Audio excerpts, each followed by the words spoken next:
Question number 1. The mass of cyclist together with the bike is 90 kg. जो cyclist है okay और जो उसकी बाइक है दोनों का मास मिला के है 90 kg के equal. Okay, calculate the increase in kinetic energy. Kinetic energy में कितना इंक्रीज होगा if the speed of the bike increases from 6 kilometre per hour to 12 kilometre per hour. देखो मास कितना है 90 kg के इक्वल. इनिशियल स्पीड क्या है? Initial speed is equal to 6 kilometre per hour. इसको हम लोग ऐसा यूनिट में कन्वर्ट करेंगे 5/18 से मल्टीप्लाई करके.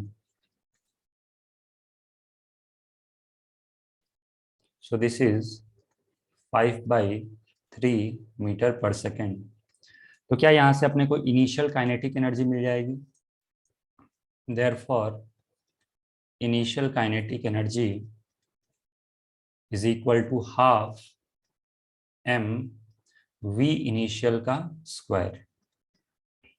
हाफ व्हाट इज मास 90 और इनिशियल वेलोसिटी का स्क्वायर क्या हो जाएगा 5/3 का स्क्वायर. ओके, तो यहाँ पे देखोगे तो डिनोमिनेटर में 9 आ जाएगा तो ये हो जाएगा 10. सो दिस इज 250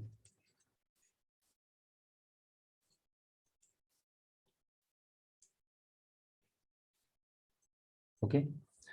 सिमिलरली क्या हम लोग फाइनल काइनेटिक एनर्जी इसी तरीके से कैलकुलेट कर सकते हैं? देखो क्वेश्चन में क्या दिया है, व्हाट इज वी फाइनल?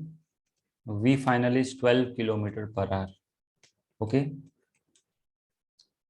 तो इसको हम लोग फिर से वैसे ही 5/18 से मल्टीप्लाई करेंगे, ये आ जाएगा मीटर पर सेकेंड में. This will be 10/3 metres per second. What is final kinetic energy? This will be equal to half m into V final का स्क्वायर. तो ये क्या हो जाएगा 10/3 का square. Okay, so this will be, ये calculate करेंगे, this will be 500 joules. Directly यहीं लिख देता हूं मैं. तो इनिशियल काइनेटिक एनर्जी कितना था 125, फाइनल कितना है 500. तो what is change in kinetic energy?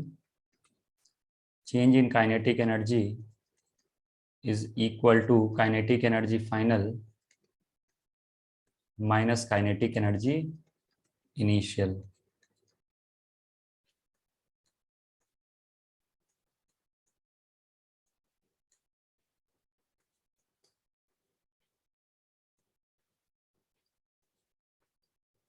Okay, next, a block of mass 2 kg is moving at a speed of 10 meters per second and accelerates at 3 meters per second square for 5 seconds. Compute its final kinetic energy. इसकी final kinetic energy बताना है. तो बहुत ही simple है. Final kinetic energy के लिए check क्या चाहिए अपने को? Final velocity. ओके, तो एक्सेलरेशन इज गिवन, या फिर आप ऐसे लिख लो initial velocity is 10 metre per second. Okay, acceleration is 3 meter per second square. Time is 5 seconds. तो v is equal to u plus at. Initial velocity is 10, acceleration is 3.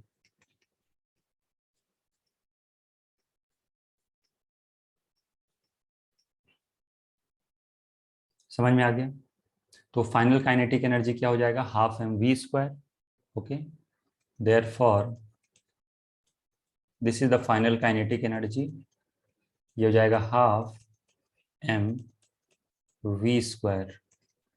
मास कितना है? Mass is equal to 2 kg. 25 का square हो जाएगा 625. तो यहाँ से directly लिख सकते हैं हम लोग कि this is equal to 625 joule. Okay, next, question number 3. A box is pushed through 4 meters across a floor offering 100 Newton resistance. How much is work is done by the resisting force. तो बहुत ही simple है, displacement दे रखा है, force दे रखा है। Okay, work done कैसे निकालोगे?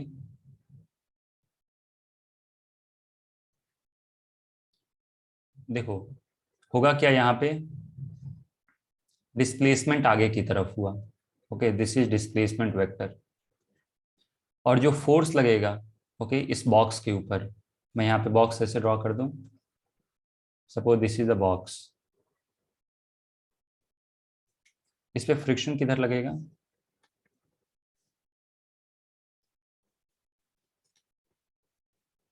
पीछे की तरफ। ओके, देयरफॉर वर्क डन क्या होता है? वर्क डन, वर्क डन होता है F dot delta R.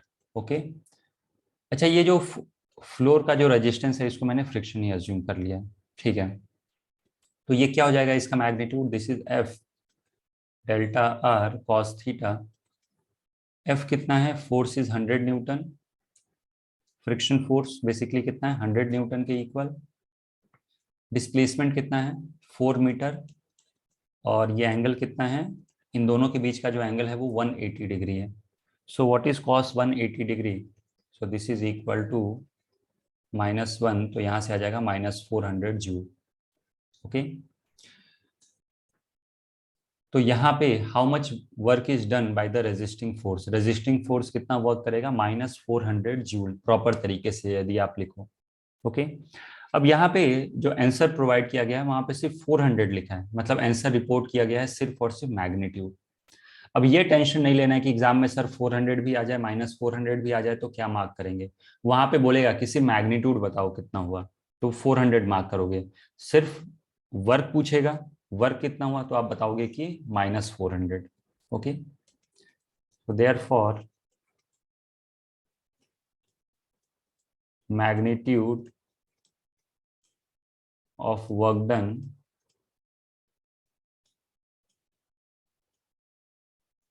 is equal to 400 joule. Okay, next, question number 4. A block of mass 5 kg slides down an incline of inclination 30 degree and length 10 meter. Find work done by the force of gravity. यहाँ पे अपने को बताना है कि gravity कितना work करेगा।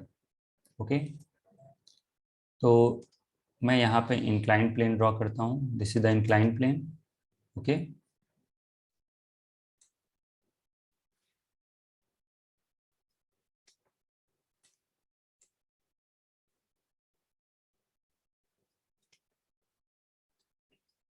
This angle is 30 degree. Okay, ये जो ब्लॉक है यहां से, दिस इज द ब्लॉक, और ये स्लाइड किधर करता है? ये ब्लॉक ऐसे स्लाइड कर रहा है। कितना डिस्टेंस स्लाइड किया इसने? 10 मीटर, करेक्ट। ब्लॉक पे फोर्स किधर लगेगा? नीचे की तरफ। कितना? mg। Okay, this is the force acting. इसको मैं एक और अलग डायग्राम में दिखा देता हूं ताकि कोई कंफ्यूजन ना हो।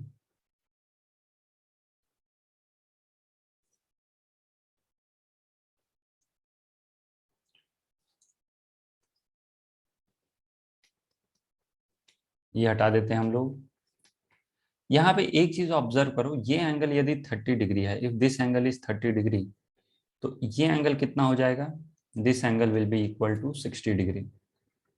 ओके, तो यहाँ पे आप मार्क कर लो कि angle between force and displacement is equal to 60 degree. Okay, mass क्या दे रखा है ब्लॉक का? ब्लॉक का मास दे रखा है 5 kg के इक्वल। तो this will be equal to 5g, that is 5 into 9.8 newton, correct. तो वर्क डन क्या होता है? वर्क डन का फॉर्मूला होता है F delta R cos theta. F delta R cos theta. What is force? Force is 5 into 9.8. Okay, R कितना है? 10 मीटर। What is cos 60 degree? cos 60 degree is, चलो एक और स्टेप लिख लेते हैं, cos 60 डिग्री हाफ आ जाएगा। So this is 5 into 9.8 into 10 cos 60 degree कितना है, this is equal to half. Okay, अब क्वेश्चन में कुछ नहीं दिया तो जी की वैल्यू इसलिए हम लोगों ने 9.8 ले ली। Okay,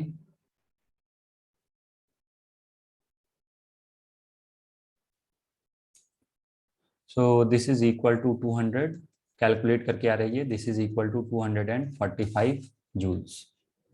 okay, next question number 5, a constant force of 2.5 newton accelerates a stationary particle of mass 15 gram through a displacement of 2.5 meter.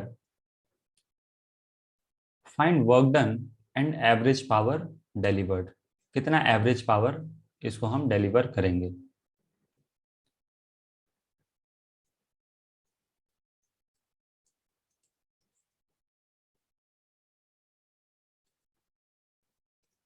Suppose this is a particle. Okay,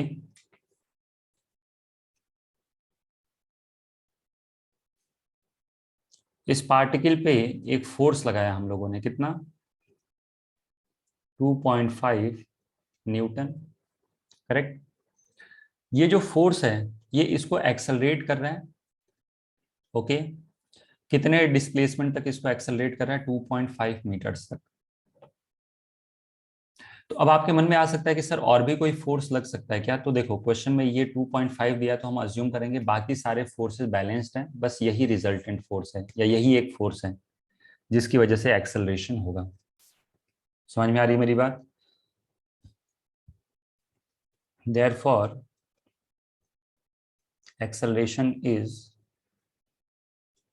force by mass, this is 2.5।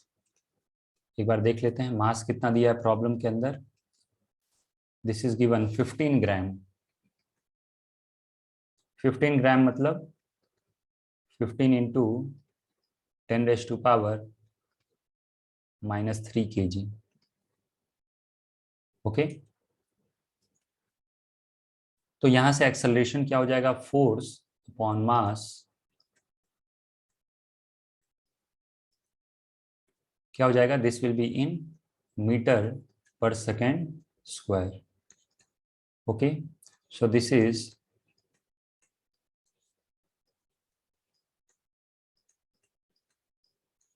अगर जो मैं 5 से cancel करूं तो this is 500/3 metre per second square.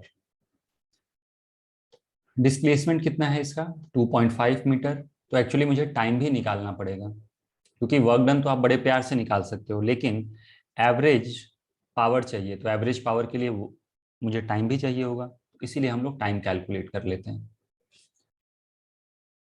तो this is the acceleration of particle.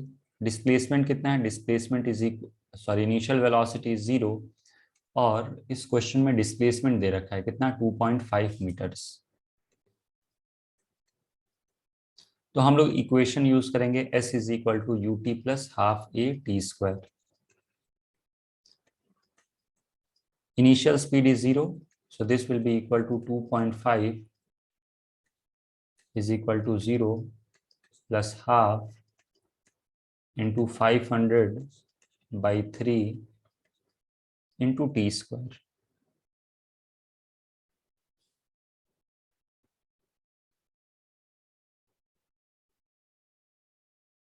Okay, तो यहां से हम लोग टाइम की वैल्यू कैलकुलेट करेंगे। सो ये मल्टीप्लाई होके 5 हो जाएगा, तो this is 5 into 3 upon 500, this will be equal to t²। तो t कितना आ जाएगा, t will be equal to √3 upon 10 seconds. ये सिंपल सॉल्व कर लेना है, 5 से 5 कैंसिल हो जाएगा, न्यूमरेटर में 3 बचेगा, डिनोमिनेटर में 100 आएगा, रूट लोगे तो ये आ जाएगा। ओके, अब आते हैं पहले पार्ट पे, part A, work done. Work done will be equal to F delta R cos theta. What is force, आपको दिख रहा है ये फोर्स है, आगे लगा, इस ब्लॉक का डिस्प्लेसमेंट भी क्या होगा, आगे की तरफ होगा, कितना 2.5 metre. So force is 2.5 Newton, displacement is 2.5 meter into cos, angle क्या है इनके बीच में 0 degree. So this is 6.25 joules. Okay. B part, क्या कैलकुलेट करना है, power. So what is power, work upon time. So this is 6.25 upon √3/10 joule पर second, जिसको हम लोग क्या लिख सकते हैं, watt. Okay. So this will be equal to 62.5. 10 ऊपर जाके मल्टीप्लाई हो जाएगा, और फिर मैं प्रॉपर तरीके से लिख दूं क्या, दिस इज 6.25.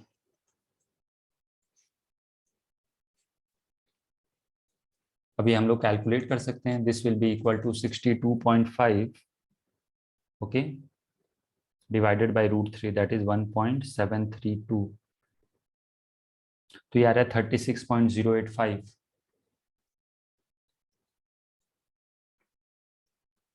अप्रोक्सीमेशन करके क्या लिख सकते हैं हम लोग इसे, 36.1 वॉट. ओके.